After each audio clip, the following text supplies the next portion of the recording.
What sort of things? Welcome to the American Cryptid and Paranormal Society podcast. This is an organic podcast discussing the topics beyond the fringe of this or any other reality. On this podcast, we explore cryptids, cryptonology, paranormal activity, lost legends, aliens, government conspiracies, historic mysteries, lost treasure, forbidden archaeology, and the edge of reality. I am the Cryptid Guy, and with me as always is my co-host, Daniel Tiny Hurst. Together, we explore the files of the American Cryptid and Paranormal Society. Tiny, how are you doing, my brother from another mother? I'm doing well, man. Things just keep moving forward, getting better, improving, although all that just means I'm getting busier and busier. It is amazing. You know what's funny is in my life I've discovered if I have free time, I don't have any money to go do anything. If I have money, I don't have any free time to do anything. Absolutely. Eventually, I'd like to see that balance out. You know what I did, Tiny? I meant to tell you this. For those of you who've listened to our podcast before, you know Tiny's quite the outdoorsman. Realistically, I am honestly one of the few people. Tiny's probably one of the few people I know that you could probably drop off in the middle of a national forest with a Swiss Army knife, come back in 2 weeks, and you'd have a condo.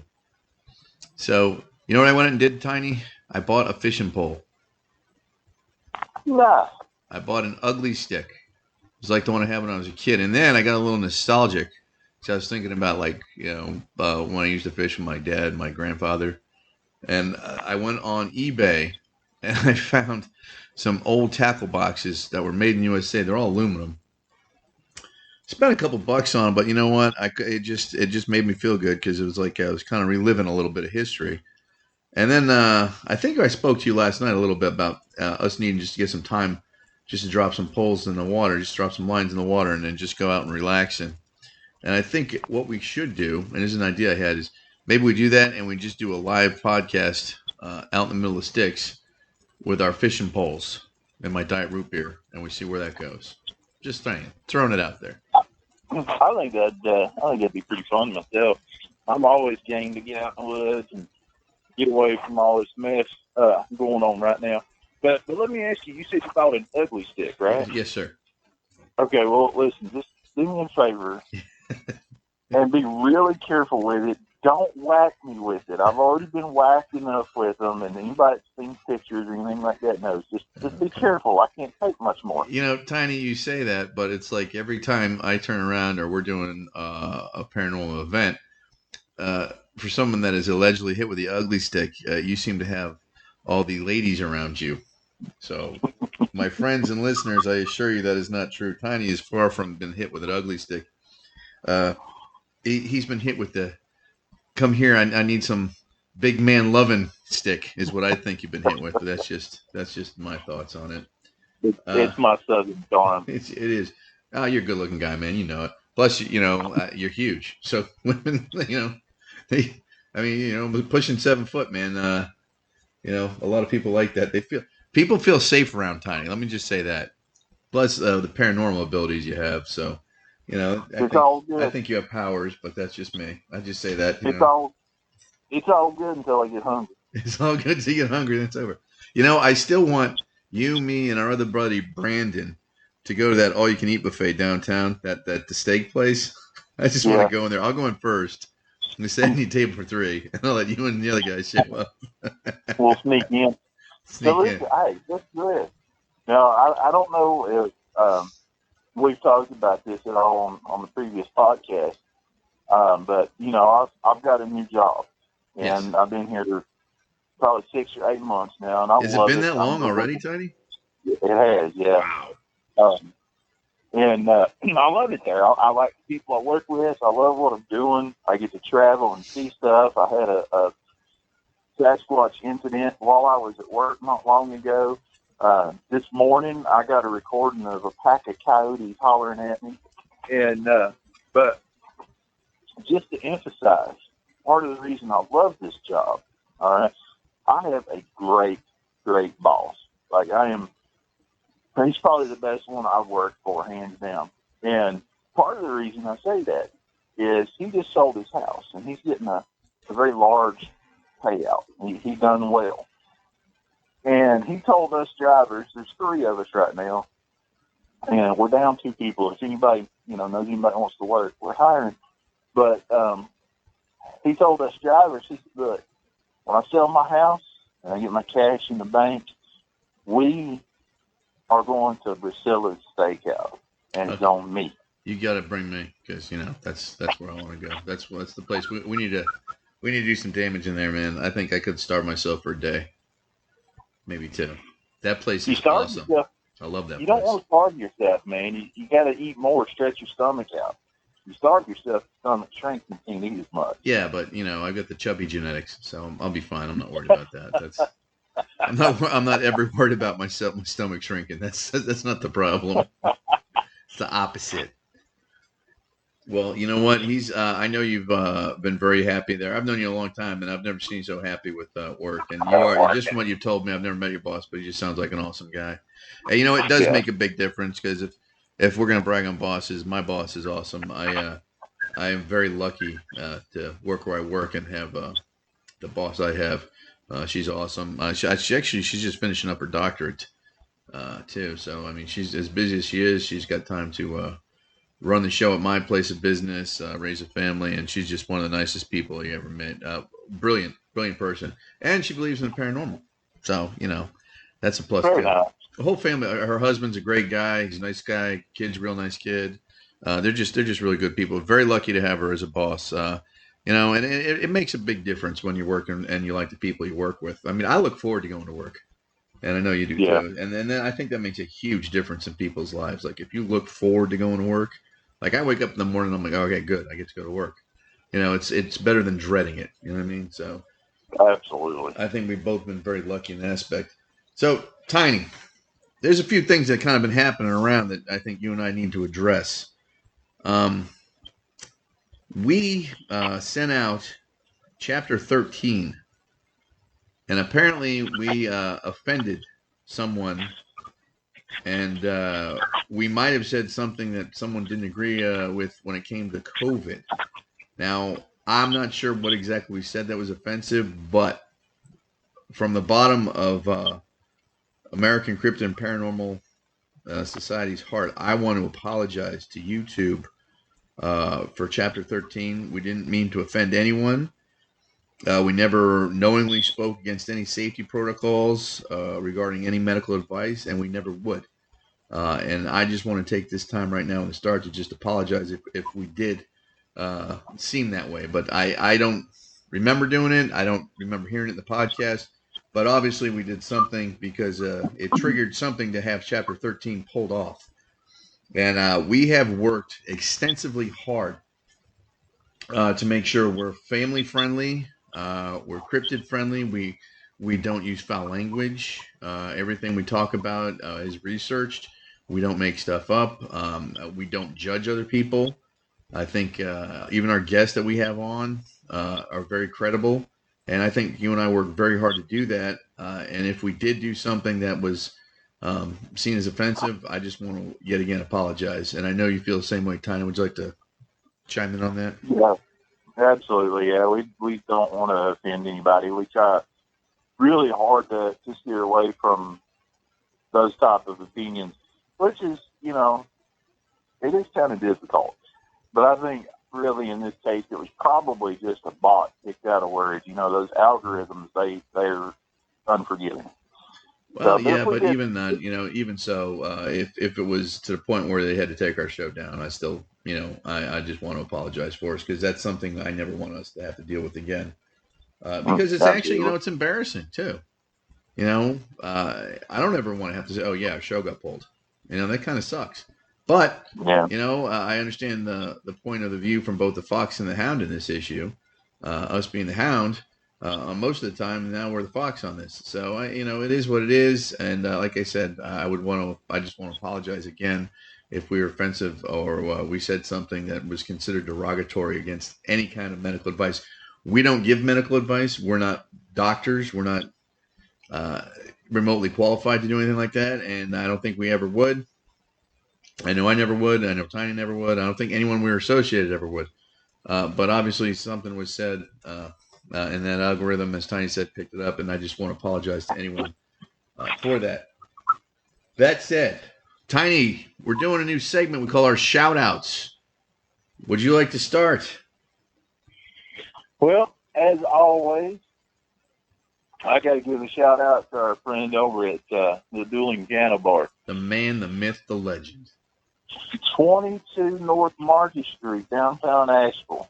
Mr. Ben owns the most haunted dueling piano bar around. Definitely the most haunted bar in Asheville, and probably that entire street is the most haunted area.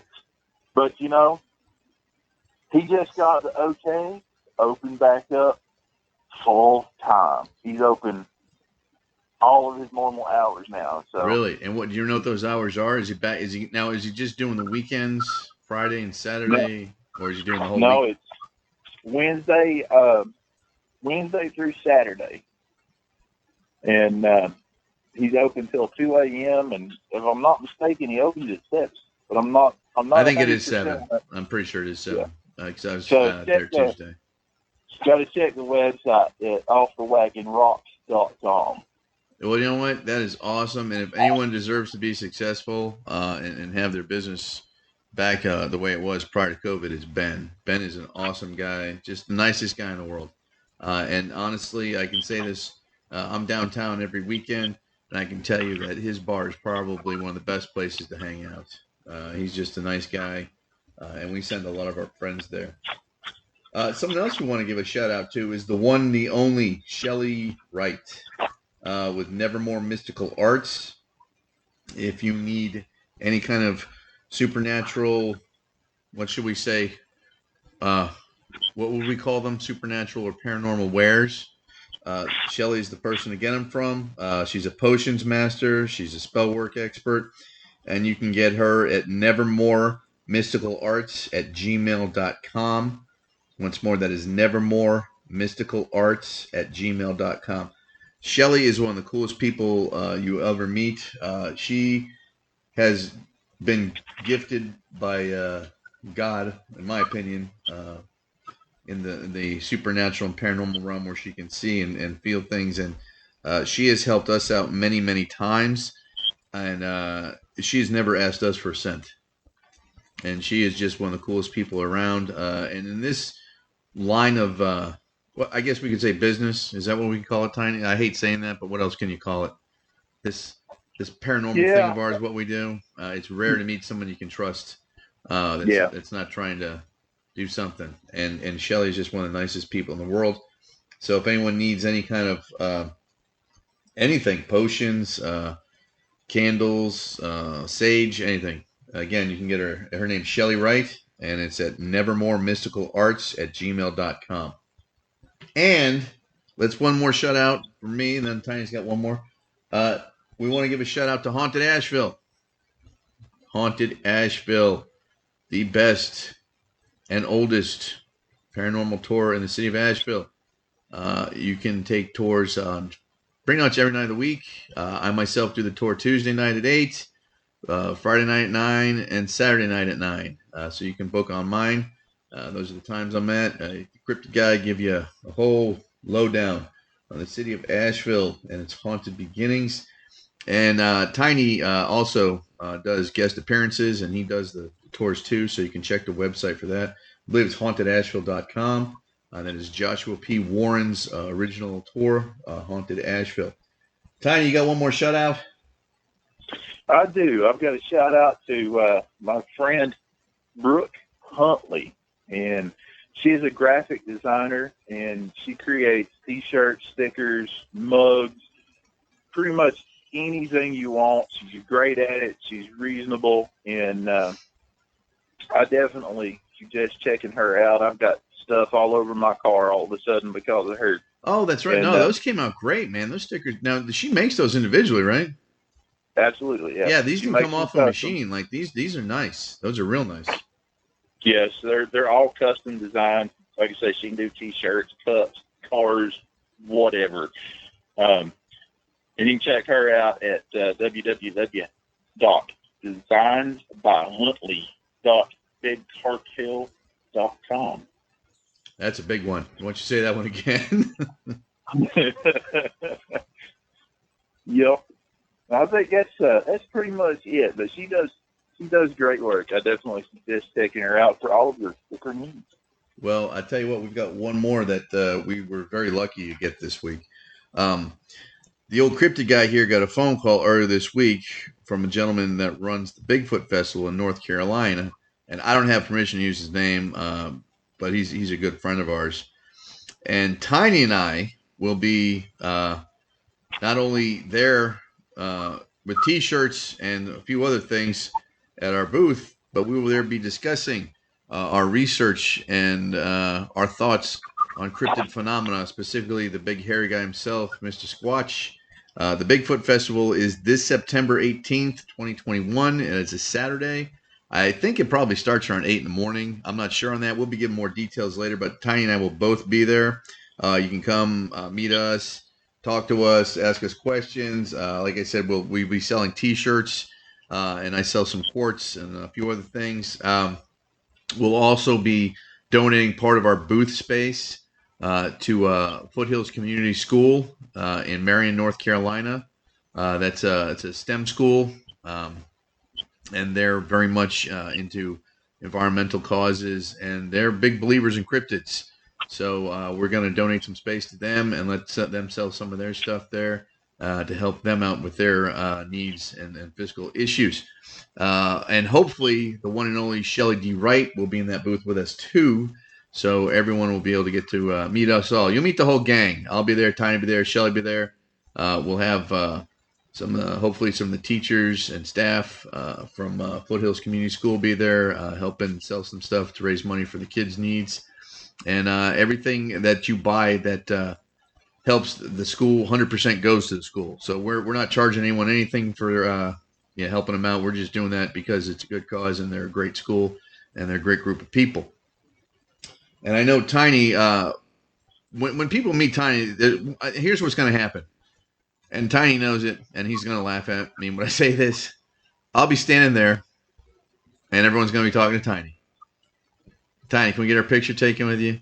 Tiny, can you pick me up? Tiny, will you bend this? Tiny, how much weight can you lift? Tiny this, Tiny that. Tiny, why don't you go solo? You don't need the Cryptid Guy. He's the mouthpiece. You can do it all. And Tiny sits there, and he's very patient, and I know he's thinking about it. But that's what usually happens. I just sit there and smile. And Tiny gets all eyes are on Tiny, and he loves every second of it, but he deserves it. And by then, Tiny, you're going to have Hurstparanormal and Cryptid up and running, the website and everything? I don't have a timeline on that. I've been so busy with work, being short and everything. It's just I've been bogged down with a bunch of stuff, but I'm working on it. It's just a slow process. No, I understand. And the second he's up and running with that, we're going to link the American Cryptid and Paranormal website. We'll have a direct link to his Daniel Tiny Hurst Paranormal and Cryptid. We'll have a direct link to that, so you can go on both web pages, and we'll just either one will get you there. And remember, our web page, the one we have right now, American Cryptid and Paranormal.com. We actually have 3 web pages that share that domain. There's Cryptid Guy and Ashevillecryptid and Paranormal Society. So it's easy to get in touch with us. You can get in touch with myself, or you can get in touch with Daniel just by going to Ashevillecryptid and Paranormal.com or CryptidGuy.com or American Cryptid and Paranormal.com. And that's the easiest way to get in touch with us. Our phone numbers are listed there. If you have any questions or comments or concerns, or you want us to do a specific event, or if you want us to do a specific topic on the podcast, that's how you would get in touch with us. And the other thing is, all our information is always listed at the bottom of each show. That said, Tiny, you ready to get this party started? I think so, man. We've been jabbering for a minute now. We have, but you know what? It's because we had stuff to talk about. All right, my brother. Let us today, our first topic, we have several topics. We're going to be talking about the Devil's Courthouse. We're going to be talking about Judaculla Rock, the Sylvan, North Carolina incident, and the Lion Men of Moab. So we have a very interesting, dynamic group of topics today. And I'm going to start with the Devil's Courthouse. Now, Tiny, you and I have both been to the Devil's Courthouse many times. What's your thoughts on that place as a paranormal investigator? What's your gut feeling when you go there? Well, I think all of these mountains around this area they're special, and they're just imbued with all kinds of power and activity. I think the Devil's Courthouse it just feels like a pinnacle, if that makes sense. Mm-hmm. And it's such a walk to get there. Like, it don't make sense how long and how arduous that walk seems to be, but when you get to the top, it's worth it. And you look over, and you can just imagine something of power. Well, for those who don't, looking over his domain. You want to just give them a quick synopsis of what the Devil's Courthouse is, if you want to. Well, it was the seat of oh my God, I can't remember the name. Sukalu. Yeah. Yeah, the seat of Sukalu, where he held court with his minions. Right. And Sukalu is, of course, the Cherokee name for Bigfoot, sling-eyed giant. So when people talk about the paranormal, and they think that a lot of cryptid mythology and the paranormal are separate, I think Sukalu is probably one of the best focal points that prove that is not so. Wouldn't you say? Yeah, there's definitely an overlap in the cryptid and paranormal world. Because his court of minions, wasn't that?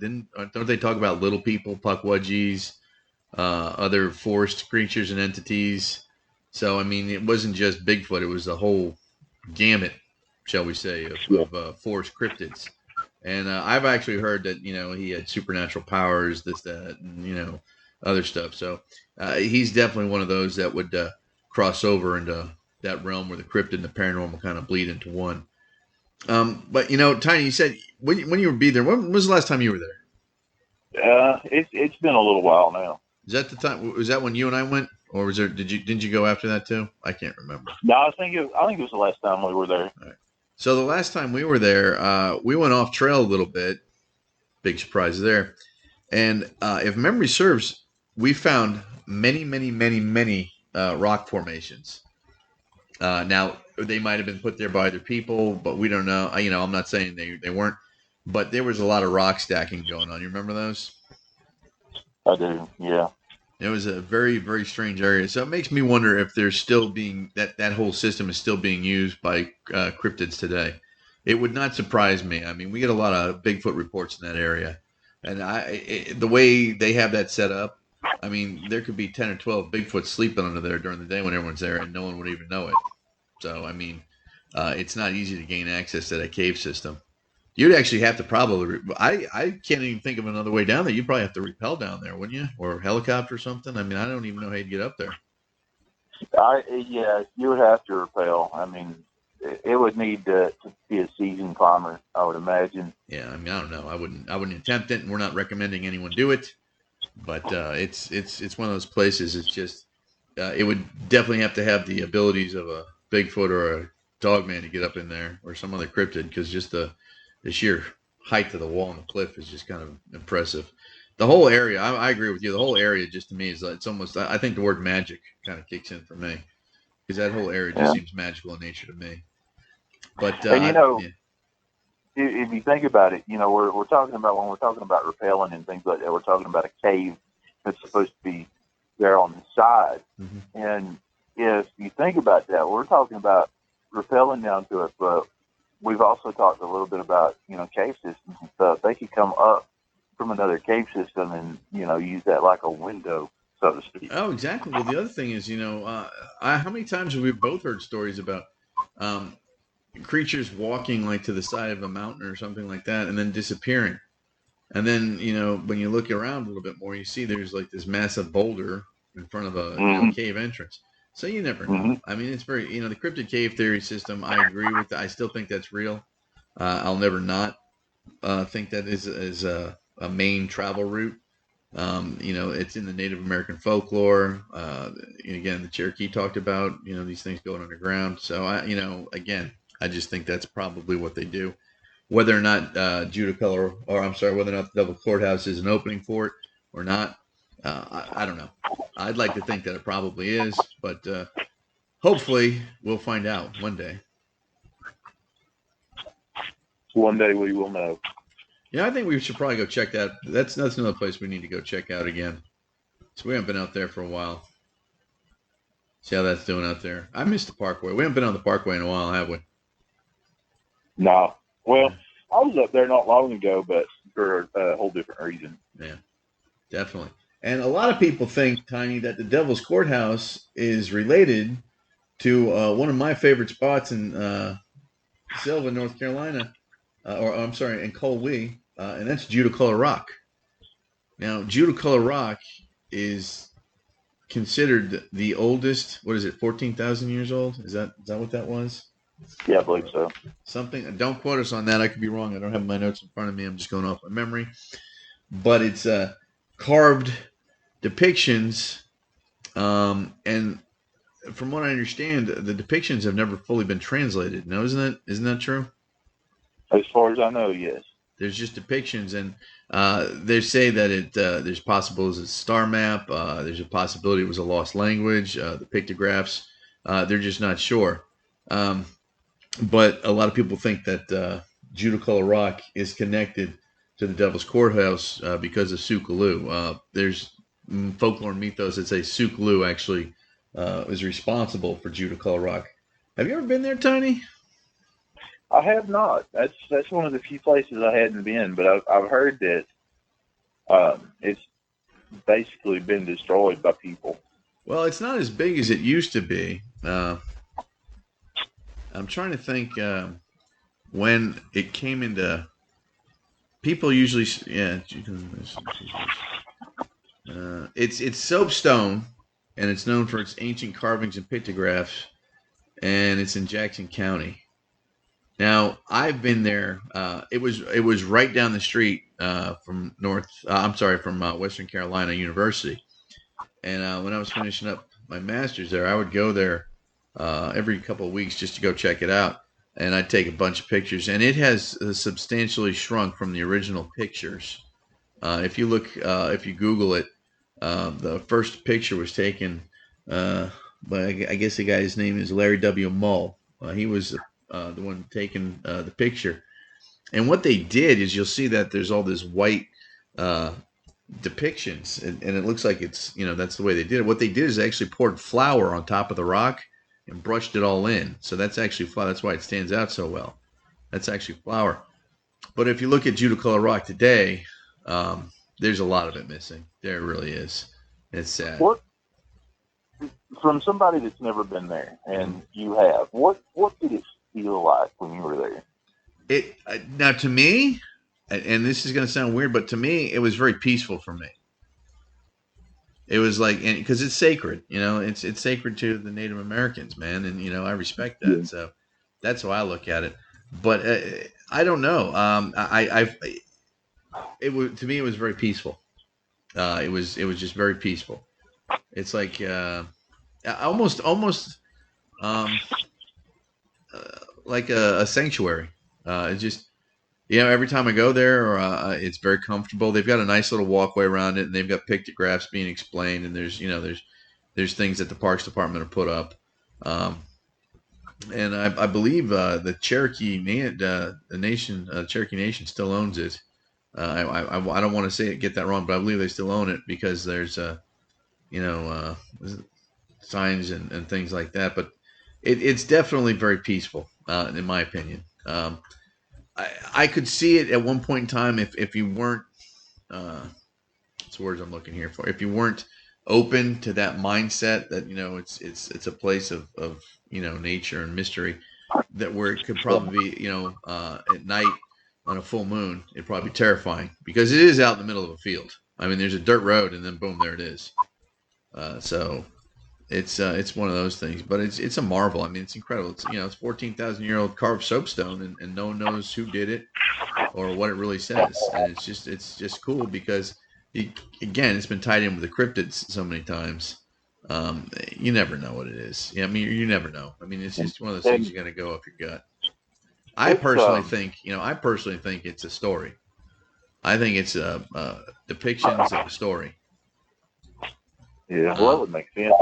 Hey, Well, yeah. you said that it's close to Western Carolina, right? Oh yeah, it's right. It's like I think it's 2.9, maybe 3 miles down the street from Western. Isn't Western Carolina? Isn't that where they found the air quotes hobbit homes and skeletons there when they were Allegedly, excavating? allegedly, that's what happened there.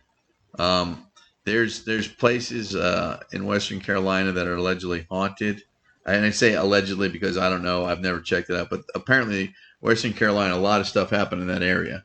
Well, you know, I've heard a few stories here and there. I've never seen any proof. I've never seen any chronicled evidence of things happening. But from what I was told one time, they were doing some construction and they started bulldozing an area and they came upon basically like a hobbit house. You know, and again, they have graveyards out there. Apparently, people still see puckwudgies out there. Our next, actually, the last thing we're going to talk about, one of the last things we're going to talk about is the Silva incident, and that takes place not too far away from there. Again, it's a very paranormally active area, in my opinion. Nothing's ever been proven. I'm not saying the place is haunted. I'm not saying it's got little people all over the place. It's just the folklore mythos in the area that we've heard. You know, well, yeah. it would make sense if it did. You know, you have Sugaloo and his again air quotes minions that are very possibly puckwudgie, and if it's tied in with Sugaloo, then you know. Yeah, I mean, definitely. I would like to actually talk to someone that knows what they're talking about when it comes to this, because when you're on campus and you hear things, it's all hearsay and rumor. You can't, Yeah. it would take forever to actually check it out and research. But if you actually knew someone that lived there for a long time or had relatives that worked there, that's always a good way to go. Which brings us to the Silver, North Carolina incident. Now, I think a lot of people have heard about this. And this is how we heard it. And I don't know if it's the same story or a different story. So I'm just going to go in with this, Tiny. And if I'm forgetting something, please feel free to just jump in and let me know. So apparently, I guess from what I understand, this happened in the early 90s. Is that the right time frame? Yes. All right. So there's a small town near Silva. I'm not sure if it is Silva or it's a town surrounding Silva. We just call it the Silva incident because that's what it's close to and that's the city we know. That allegedly had, and I say allegedly, had 5 or 6 either very, very large type 2 Bigfoot or 5 or 6 very, very large type alpha dogmen harassing people, killing livestock, chickens, cows, goats. Apparently, there had been a few dogs that had just been ripped apart. And they were getting so brazen, allegedly again, they were getting so brazen that they were just walking out in the daylight on people's yards and just grabbing chickens. And I think it was ducks. But either way, they were just grabbing stuff. And people were seeing them and they didn't care. Apparently, there was some photographic evidence. And again, this is one of these situations, Tiny, and I just want to keep reaffirming that this is alleged. We can't prove this. But allegedly, they got so brazen that there was a lot of pictures and videos that started surfacing, which got the attention of an organization that may or may not exist. And this organization sent in some gentlemen with some large caliber firearms to deal with this incident. Would you like to pick it up here? Yeah, I'm going to let you keep going. Okie dokie. So apparently there was a squad of 9 to 12 men. Again, not 100% sure. And when they went into, let's just say, clean house, 2 or 3 of them were so badly injured that they did not make it out alive. And apparently what had happened is these creatures actually were in the trees and managed to get their hands on these poor guys and basically rip them apart before they were executed. And the story goes, now I've heard this story, I don't know how many different ways. I don't know how many ways you've heard this. But the story goes that apparently it was such a hot spot that they still have to go in there every spring and just kind of figure out how many people or how many creatures or cryptids you want to call it are actually living there. So what we're planning to do is we've got a general idea where this area is. We plan to go investigate that sometime this summer, and we will be definitely letting people know how that goes. I've been out there before. That's if you want to get lost in a place. That the forest out there, it's all national forest. I mean, that place, it's gorgeous. It's just gorgeous. It almost looks untouched. You know what I mean? It's one of those forests. So Yeah, I'm looking forward to that. But we wanted to give everyone a little synopsis on what we plan on doing. And again, please, my friends and listeners, keep in mind that when you're dealing with the cryptids and paranormal, most of it is based on eyewitness accounts, folklore, mythos, investigations, so you have to take it with a grain of salt. I'm not saying the way that happened is exactly what happened. There's a good chance it never happened. But we've heard so many things about it, and it keeps becoming a reoccurring theme in this area that Tiny and I thought we'd go investigate it for our own good. And I've always wanted to go check that area out. The last time I did investigating up there was a long time ago. And we actually got rained out, if memory serves. So we're definitely looking forward to this. And like I said, we have a general idea where the area is. Tiny, you want to add anything on that? Well, I was thinking two things actually. First, you were talking about when the Bigfoot, big feet, however you want to use that, were retaliating against the gentleman with the weapons. You said they got some trees, and that's something that people don't really think about, is that they can climb. Well, we took that cynocephaly report, what was that, 2 months ago? With that woman and her brother. Yeah. And they couldn't figure out where and how the cynocephaly was actually getting on the roof. And when he sent me the pictures, there's these two massive, huge pine trees. What were they, 3 or 4 feet away from the roof? And I said, well, that's how they're getting on. And he goes, they can climb trees? I'm like, yeah, man, they can climb trees. So people, you're right. People just don't know. And this wasn't I'm not making fun of anyone. They just, the shock, because no one's thinking these things are going to climb trees. I mean, well, you would, with something that size, you wouldn't think about it climbing a tree. No, because honestly, I've heard reports from like the Pacific Northwest. You got some 900,000 pound, alpha male climbing up 75, 85 feet and going on a branch to the point where it's like swinging down and bowing out. They don't seem to be bothered by that. Now I don't know if that's because they're not scared of heights. I don't know. But, I can tell you this. I've had many reports, specifically in this area, where people be hiking and they look up and they'll see like eyes staring down at them, and they're 30 or 40 feet up. And then when they get a better look, they see these massive, fur-covered bodies. Now, I'm not sure, what they're seeing. They don't really know.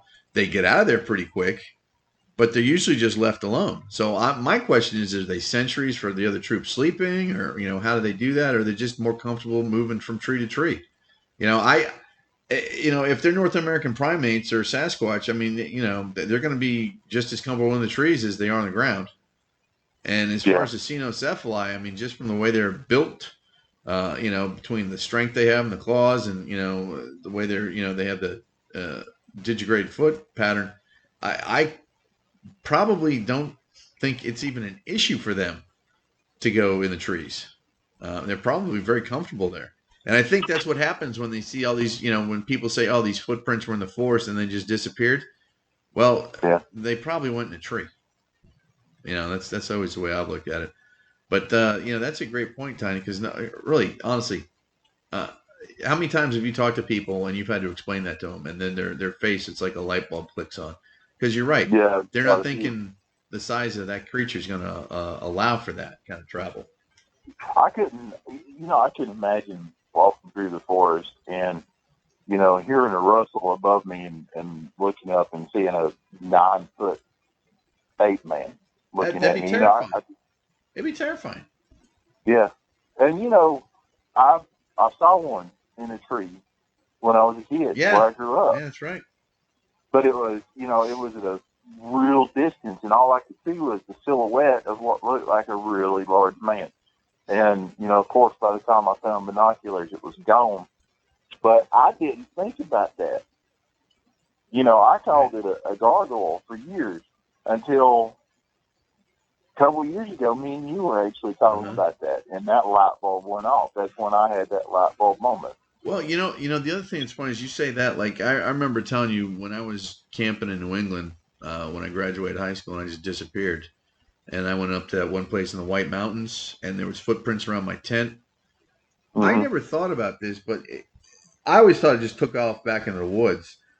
But there was never a second set going back. But yeah. I was completely surrounded by very, very, very, very thick pine trees.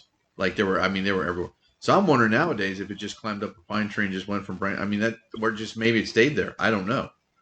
So, it's a good possibility. Because again, unless you know what to look for, you're not going to find it.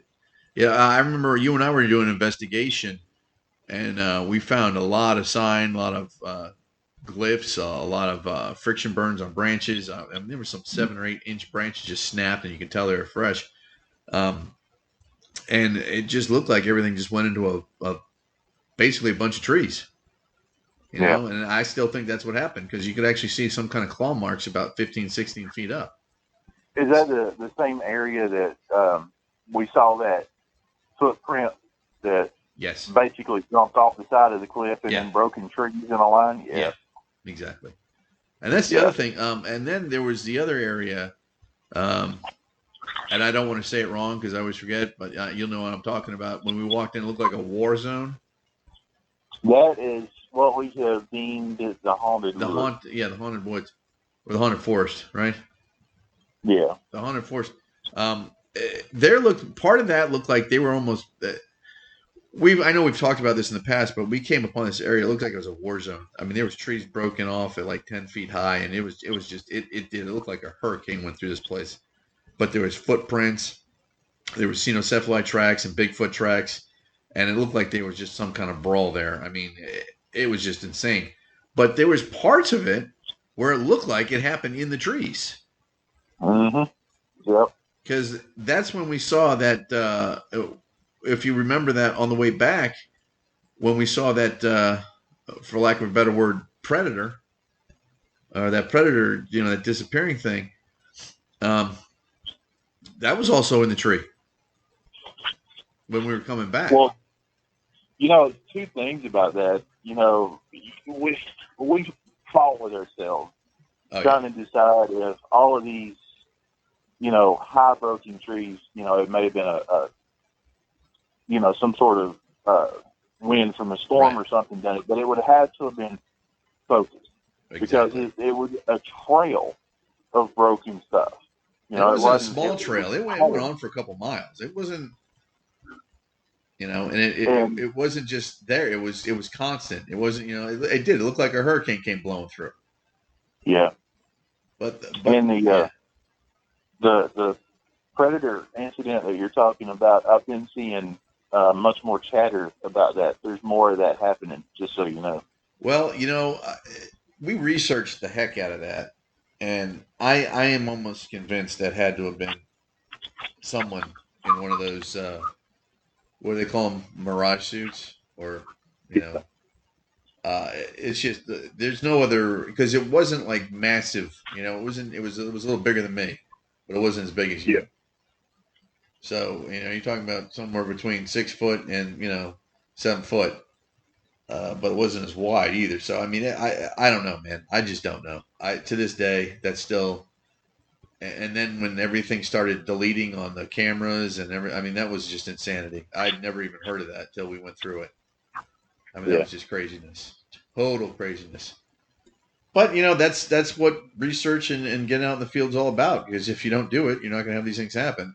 And, and I'm not ragging on anyone, but I think, people that are like these, Monday morning quarterback cryptozoologist types that never go out in the woods and they get everything on the internet, that's fine if that's what you want to do, but you're missing a whole big piece of the puzzle too, man. You've got to get your boots out there. You got to get on the ground and actually be out there. Even if it's for a little bit, if you have health hours or something, or you have health issues or something, just go out in the woods a little bit, man. Just check it out. Get down with that, and I think you'll have a whole different outlook on things because Or, what at happens in the least, forest you can't really explain sometimes. yeah. I mean, you got like your armchair researchers, and then you've got your boots to the ground researchers. If those two could get together, Oh yeah. because it's not always like the boots to the ground researchers. They do great, but they're not always the best as far as researching the internet and digging up stories and things like that. And then you have the armchair researcher that's just not big into going out in the woods, but can dig all this information up. If you could combine that would be ideal. It would be. I mean, think about how much you could get done if you've got people getting research on the ground, and then people that can correlate it with other research online and get in touch with other Yeah. organizations.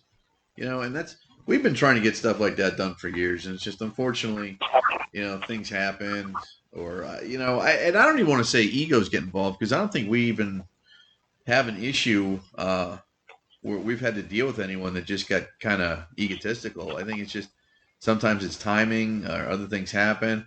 We've got a very good friend of ours that's just he's had so many issues with the cryptid world. He's basically just kind of bugging out for a while. He's just going to take some time off, and I think that happens a lot too. I think what happens is because people can't get along. If you put some research up there, someone's going to say something negative, and it doesn't mean you have to take it personal. That's why we always say, "Hey, this is what we found. It's your job to tell us what you think it is, or here's our evidence." So I don't think we've ever actually put anything up that says this is definitively in paranormal or cryptid. This is definitely this or this. We've never said this is 100% this. This is like here's what we got. You tell us what you think it is. Well, your gut feeling is your most accurate and best tool, and you can't really document that. You can't document how you feel when you're in a situation. I mean, because there's been times you and I have both been in the field, and we've run into stuff, and it's like it'll make your blood run cold because you're getting that feeling that you're no longer top of the food chain or alpha predator in that area. And it's time to figure out what you're going to do, and you only got about a millisecond to do it. So until people are in that situation and they've been through that, they can't really judge anyone. And that's the thing. If someone is doing research, God bless them. And everyone hates the term researcher. We go by cryptid detectives, paranormal detectives, and we've gone explaining that before. It's because it's not just we're out in the woods all the time. It's we do more research. People don't realize how much time and effort it actually takes to do proper research. We're in the books first. We're in the library. We're online. We're looking at stuff. We're going backdating whole areas. It takes a long time to do a proper investigation. I will tell the listeners this. If something happens and you get lucky enough for Hurstparanormal and Cryptid to do an investigation on your property for either cryptid or paranormal investigation, it's not quick because Tiny, I'll actually use his real Daniel. When Daniel goes to work, he goes to work. It is research you won't even believe you're going to see. You're going to see property deeds for your house that go back as long as the property's existed. Is it on Native American land? Is it how adjacent is it to graveyards? Has there been reports in the past? Has there been murders there? Any death associated with the property? And we do that specifically. Daniel is just he hammers that home on every investigation we do, whether cryptid or paranormal. So most of the time is actually spent doing that kind of research. So that's why we call ourselves cryptid detectives and paranormal detectives, because we research and then we investigate and then we try to put the pieces together. So that's why I never really like the term for researcher for us. I use it's on the website, but realistically, I think of us as cryptid and paranormal detectives. And I know you feel the same way because of the way we do things. That's just our methodology. Other people's might have better luck doing something else. There's a lot of guys that just go out there, put out a bunch of cameras, recording equipment, and they get awesome evidence. But that's how they do stuff. And, there's nothing wrong with that. Our method is just a little different. How many times, Christian, have you came across a new piece of evidence or a new ideology or a new experience that caused you to look back over your 20-some years 25 now, brother. research 25 years of research and experience and rethink something that happened 15, 20 years ago. Almost every time we do a new investigation. Yeah. I talked to you about this. Yeah. Since I've been doing it, like a lot of my concepts that I began with have completely changed. You know what, Daniel, brother, I can't even tell you. I'm so glad you brought that up because that's actually a perfect transition to our next topic. But for years, and I'm almost embarrassed to say this, but you know, this is the truth. And I'm not trying to make myself out to be anything more than what I am. I'm just a guy that enjoys, a mystery. And that's why we do what we do. But since I've been spending more and more time researching, and the more research I do and the older I get, and I don't know if it's just because the older you get, the more you're looking for answers, and you just, sometimes it's right in front of you. I never believed in the Nephilim connection to cryptids. It just never occurred to me. I thought it was ridiculous. And now, as I've gotten on year 25 of this, and I look back, the biggest thing that just sticks out in my mind is these have to be offshoots of the Nephilim. I can't figure it any other way. Well, what changed your mind on that? What was there a single light bulb moment or anything like that? Actually, Daniel, there was two. One of them was the first time I saw a dog man, and that was like a complete shock because all I've ever heard that entire time was, "Oh, if they see you, they're going to kill you." Blah blah blah. This was definitely an alpha type male. This thing was huge. I'm guessing it was probably 9-10 foot. It was just huge. It was massive, and it just looked at me like I was nothing.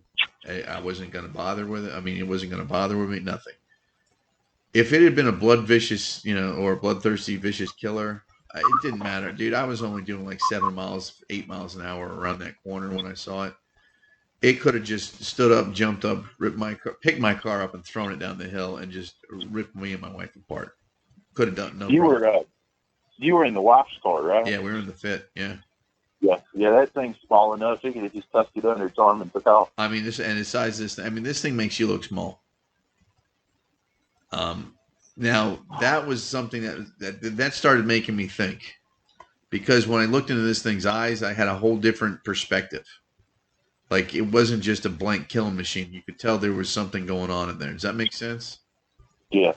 And the second thing that made me start reevaluating everything was actually when you and I came out of that nightmare escape where we had both a dog man behind us, and I'm guessing that Sasquatch had to have been about 8-9 feet in front of that blind.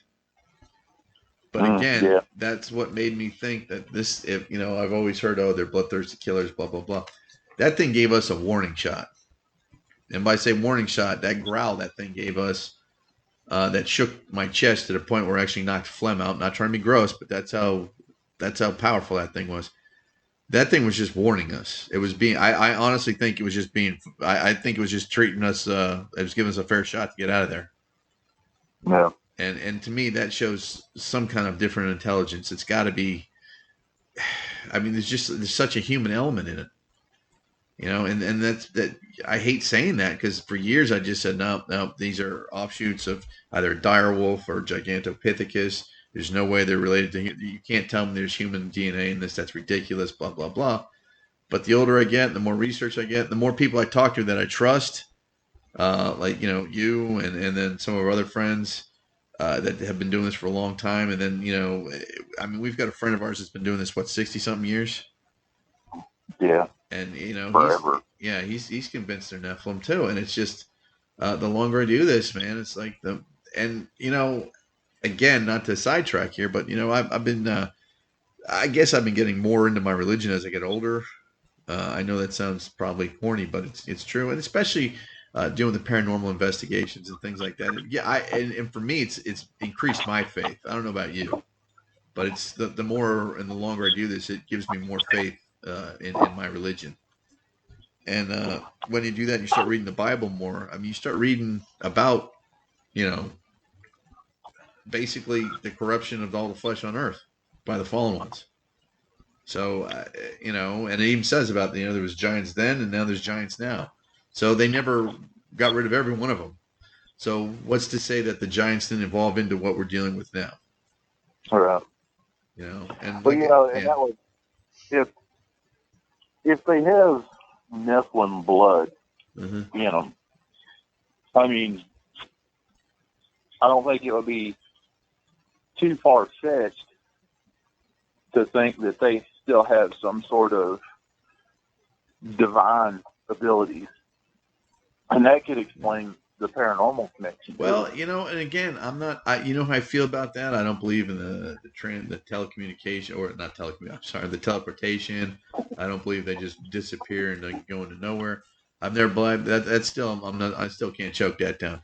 But it is. You know, I'll say it just like everything else. It is possible. Nothing is impossible because we don't know. And I'm not going to be some arrogant schmuck that says, "Oh, that's not possible." Blah blah blah. Because the day I say that, that's usually the day I get proven wrong about something. Or every time I say that, I usually get proven wrong about something. So it's just one of those things where you just don't know. To be continued. And since my good friend, we're talking about the Nephilim, why don't we delve in to the Lion Men of Moab? That is an interesting topic. So when we decided we were going to do this, we of course before now for those of you who don't listen, Daniel and I have a book. It's our version of a book of secrets. It's where we write down all our ideas for podcasts and other things. And we were consulting the book on what topics for this show that we were going to talk about. And of course, before we do that, we always do some research and look around. We have had something in the book. I don't know how long this has been. It's probably been in there since we were doing Fringe. But it was the Lion Men of Moab. And for those of you who don't know what that is, the Lion Men of Moab, in Hebrew, they are called the Ariels. They are a kind of werewolf, but more like were-lions. So you're dealing with basically a cynocephaly that is feline in nature instead of canid.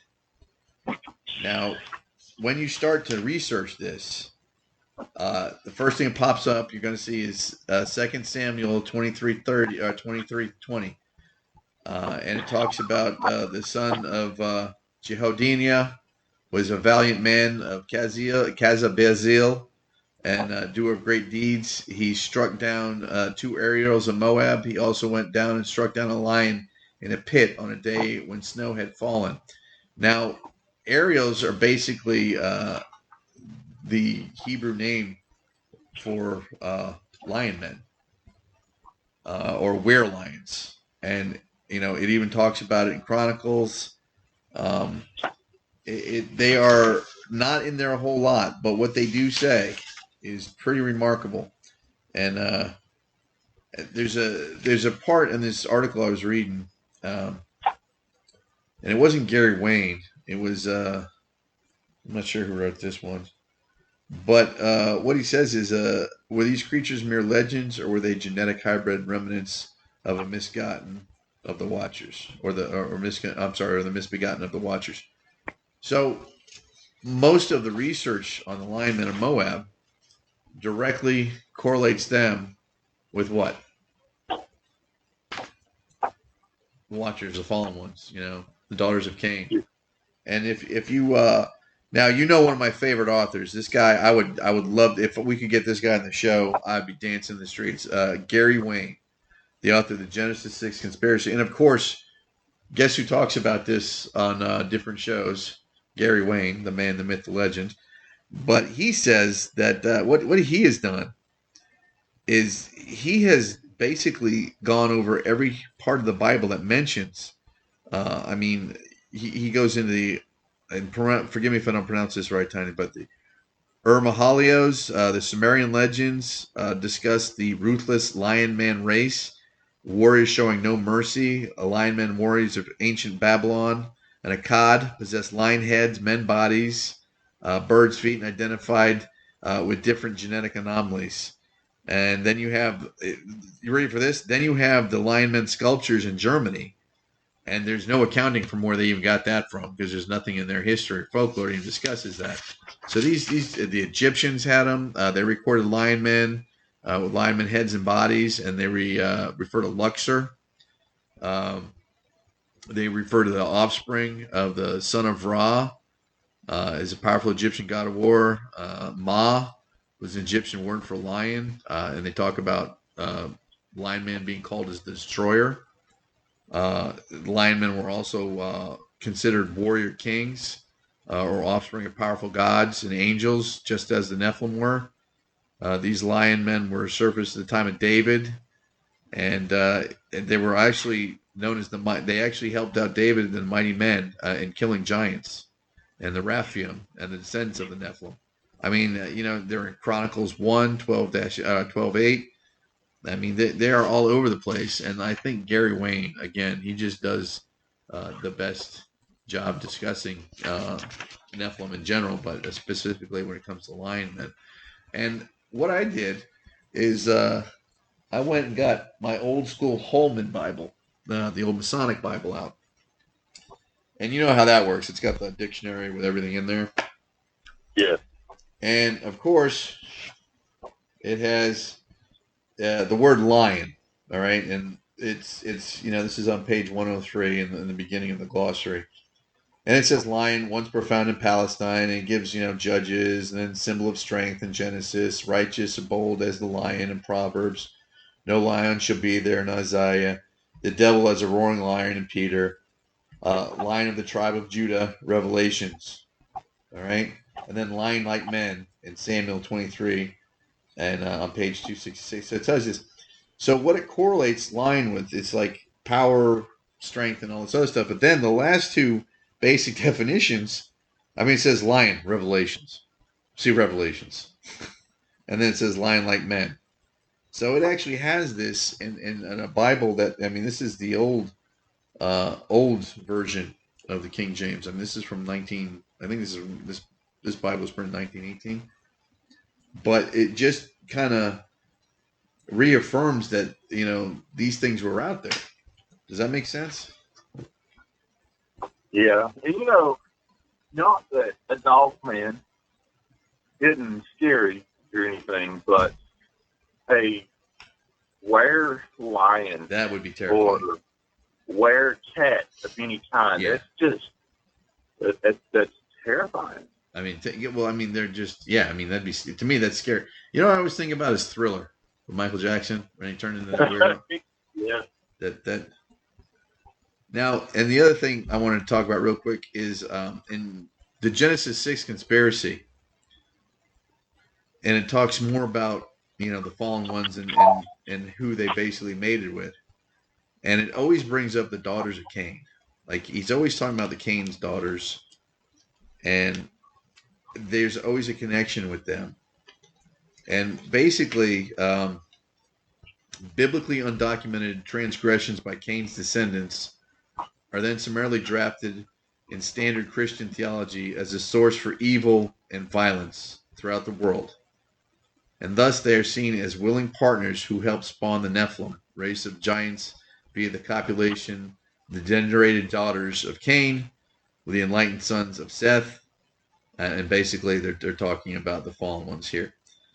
But I just find this correlation where they always bring in Cain and his daughters. And it's just very interesting to me. There was something I was going to bring up that we talked about, but I'm not going to do that. You know what I'm talking about, right? I think so, yeah. Yeah. I just changed my mind on that because we were going to talk about something else on that, but we're going to skip on that.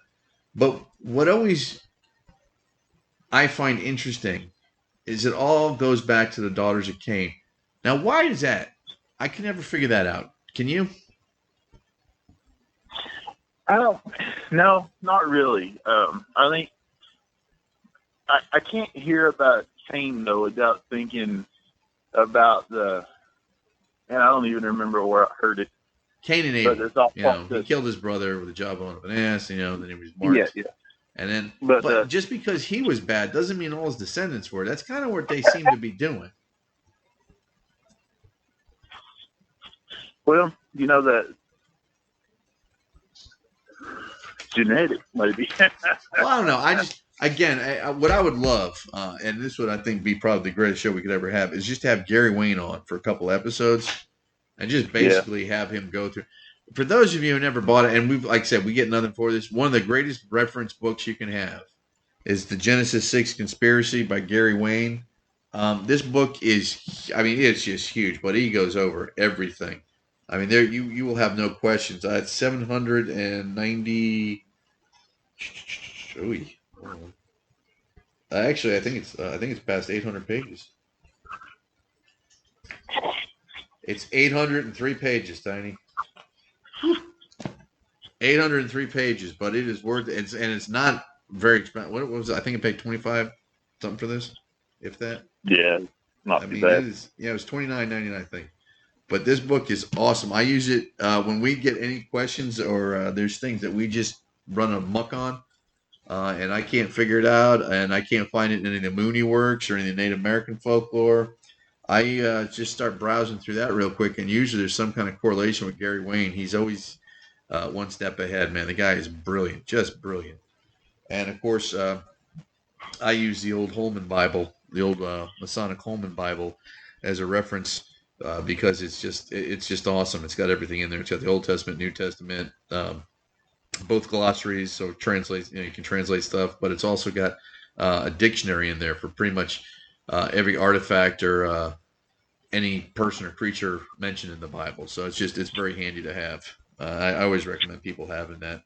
And of course, you got the good old fashioned internet too. You can always Google something and find out what's going on. Yeah, you just got to be careful of your sources on that. This is very true. Well, I know, I'm not going to rag on any site, but you have to definitely have to be careful with that. Well, Tiny, that's all the time we have for. That's it. We're out of time. That went fast. That did go fast. We'd like to thank everyone for listening. If you have a story or want to be a guest on the show, please contact us at American Cryptid Paranormal Society at gmail.com or 828-407-0046. Tiny, you have anything else you want to say? Why don't you give us your email address for Hurst Cryptid or Paranormal Cryptid? It's Hurstparanormal at gmail.com. And Hurst is spelled Hurst. For my car people, just like the shifter. I was just saying, just like the old shifter, my old SS Nova. Yep. That was the coolest shifter. I love that. Was the kind. I wish I had that in all my cars. It was the one where you had to pick it up. It was the same one. I think they had Cobra. Remember that movie Cobra? That same shifter. Yeah. I love that thing. God, that was an awesome. As long as it's not a sequential shifter. No, it had the reverse lockout built in. Like it was just cool. And it had that grip, man. I used to think I was like flying, like it was like being a fighter pilot in that thing. Yep. Well, I am the Cryptid Guy. Tiny and I would like to thank you for listening. And remember, my friends, knowledge is power. And the only way to defeat the intentional veil of darkness that surrounds us all, battle the ignorance that shackles us to hatred and despair, and restore the balance, is to let the light in. So remember, always let there be light in your life and keep believing. I'm the Cryptid Guy, and thank you for listening.